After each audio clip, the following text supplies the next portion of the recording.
असली पहचान उसके बाद आती है। पढ़ो मगर इतना नहीं कि सपने उड़ान लेने लगे, सोचो मगर इतना नहीं कि खुद फैसले लेने लगे, क्योंकि आखिर में एक लड़की का जीवन उसके अपने हाथों में रहता ही कब है। आज हम बिरला संस्थान की छात्राएं आपके समक्ष एक कहानी दिखाने जा रही हैं। एक घर में खुशी का माहौल है, एक नया मोड़ आने वाला है। कमला का जीवन एक नए दौर में प्रवेश करने वाला है, पर क्या ये दौर उसके अपने सपनों का होगा या दूसरों के फैसलों का? आइए देखते हैं।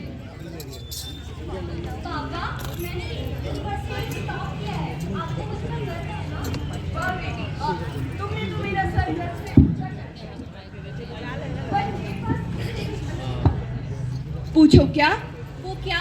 वो ये कि मैंने तुम्हारा रिश्ता तय किया है। लड़का बहुत ऊंचे खानदान का है, बहुत अच्छा कमाता है और तुम्हें बहुत खुश रखेगा।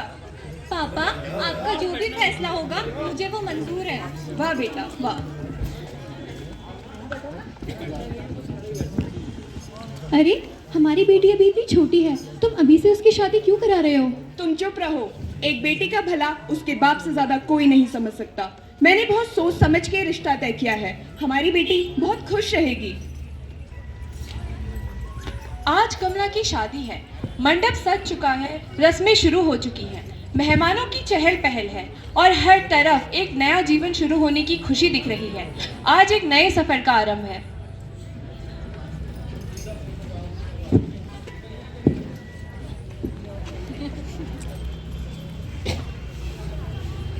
तुमने सब कुछ देख लिया है ना? दहेज तो सब ठीक है?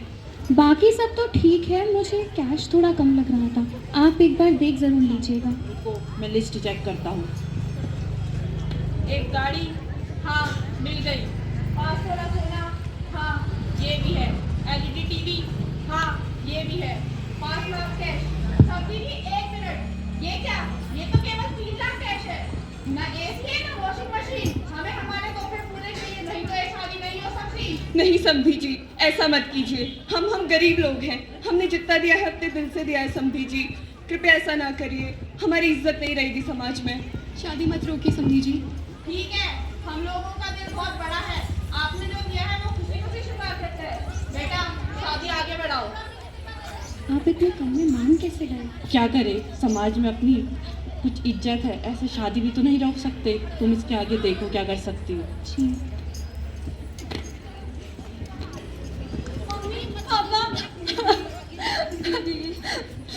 बेटा मेरी बेटी का ध्यान रखना। आप चिंता मत करिए, हम बहू नहीं बेटी लेकर जा रहे हैं। शादी सिर्फ 2 लोगों का नहीं, 2 परिवारों का मिलन है। एक बेटी अपना घर छोड़कर एक नए जीवन और नए रिश्तों को अपनाने चल पड़ती है। वो अपने नए परिवार को उतना ही मान सम्मान देती है जितना अपने माता पिता को, लेकिन क्या उसे वहाँ एक बेटी की तरह इज्जत मिलती है? आइए देखिए कमला का स्वागत उसके नए घर में कैसे होता है।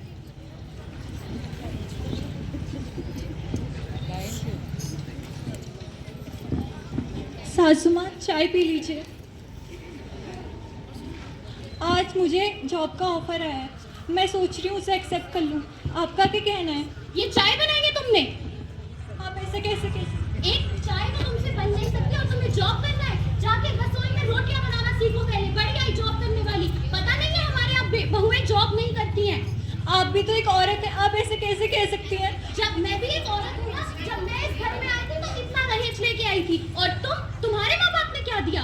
जो मुँह से मांगा था वो भी नहीं दिया गया। क्या हमने अपने लिए कुछ रखा था? मेरे माँ बाप गरीब है। तो गरीब है ये शादी करते समय नहीं पता था?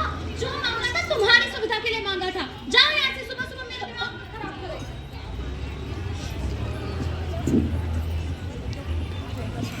अरे माँ, माँ, क्या हुआ? तुम रो क्यों रही हो माँ?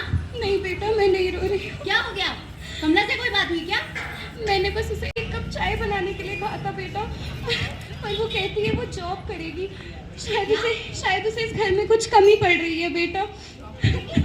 तुम एक बार उससे बात कर लेना। जो लड़की दहेज नहीं ला सकती वो इस घर के रीति रिवाज क्या समझेगी? पर तू उससे कुछ मत कहना बेटा। माँ, आप रो मत। आप अंदर जाओ, मैं उससे बात करता हूँ। नहीं बेटा, तू मेरा एक लौता बेटा है, मैं चाहती हूँ तू हमेशा खुश रहे। उससे कुछ मत कहना बेटा। आप जाओ। कमला, कमला, क्या है ये सब? क्या है ये सब? तुमसे मेरी माँ को एक कप चाय बना के नहीं पिलाई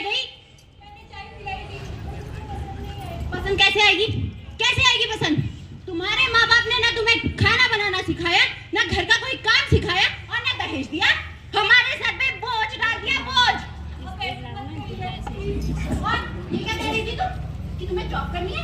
तुम्हें क्या लगता है मैं काफी नहीं हूँ? मैं इस घर के लिए अच्छे से कमा नहीं सकता हूँ? ये क्या लगता है तुम्हें? तुम मुझे इतना काबिल नहीं समझती हो? मैं बस आपकी मदद करना चाहती हूँ। मदद करना क्यों? मैं नहीं कर सकता इस घर का काम? मैं इस घर के लिए कमा नहीं सकता? घर का काम तुम्हारा जिम्मेदारी है, किचन का संभालो तुम। ठीक है, आप उसका करोगी, मैं जॉब नहीं करूँगी।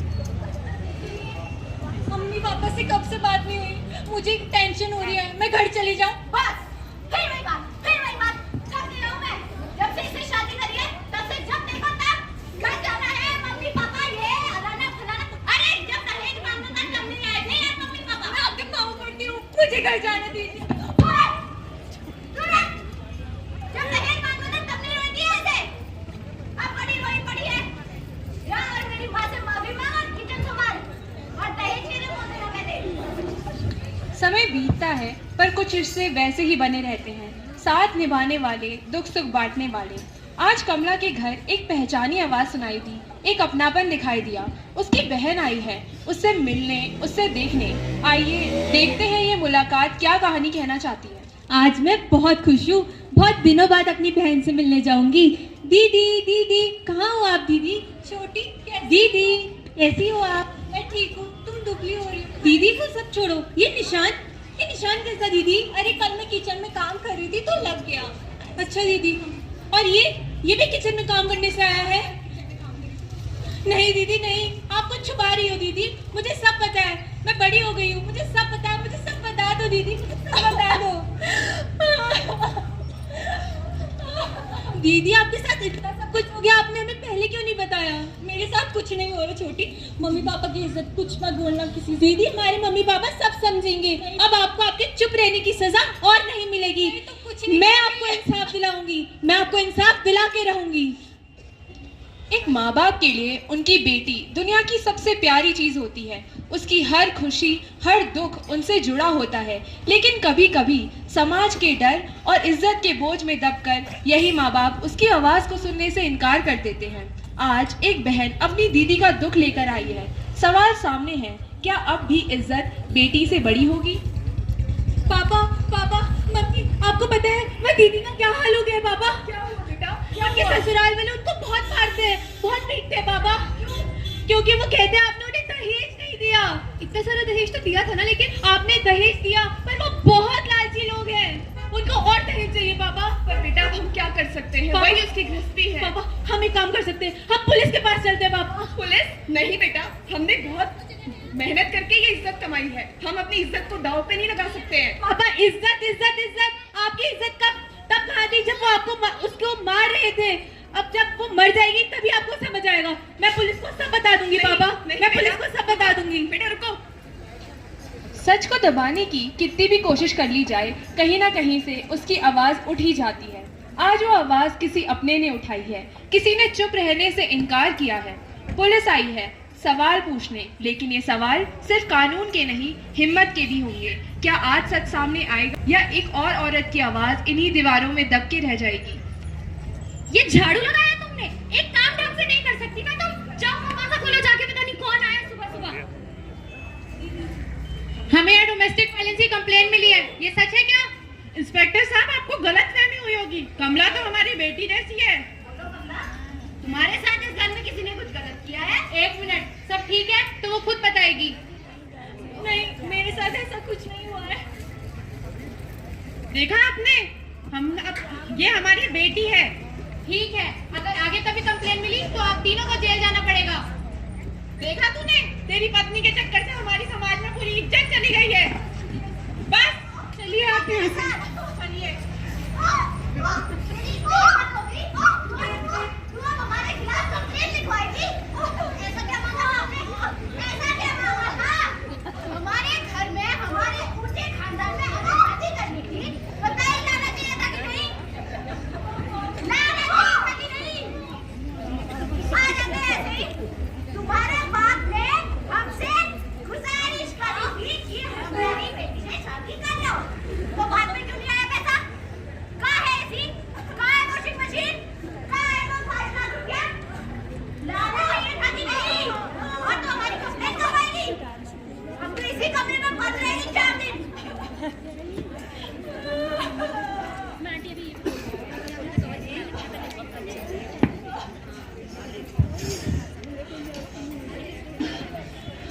मेरी क्या गलती थी? मैं एक औरत हूँ, क्या ये मेरी गलती थी? क्या मैं काफी नहीं थी कि इन लोगों को दहेज भी चाहिए था? क्या फायदा मेरा इतना पढ़ा लिखा होने का जब मेरे घर वाले बस इतना चाहते थे कि उनकी बेटी एक अच्छे घर में चली जाए? क्या उनका ये सोचना गलत है? आज भी कई जगहों, पिछड़ी जगहों में औरतों को ऐसे ही जानवरों की तरह मारा जाता है। वो किसी के सामने कुछ नहीं कह पाती क्योंकि उनके सामने आ जाती है लोग क्या कहेंगे? अपने मम्मी पापा की इज्जत रखो। पर मेरा एक ही सवाल है, कब तक चलेगा ये सब? कब तक एक औरत की कीमत सिर्फ दहेज होगी? कोई बताएगा मुझे? कोई बताएगा?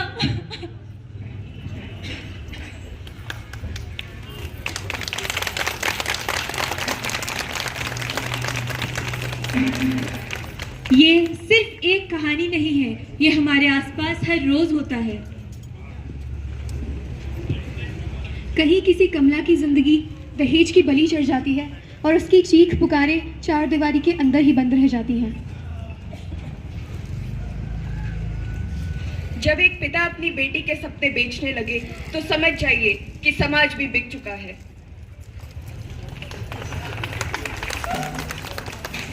एक माँ ही अपने बेटे को सिखा सकती है कि औरत की इज्जत पैसों से नहीं, उसके सम्मान से होती है। पर सवाल ये है कि आप क्या करेंगे?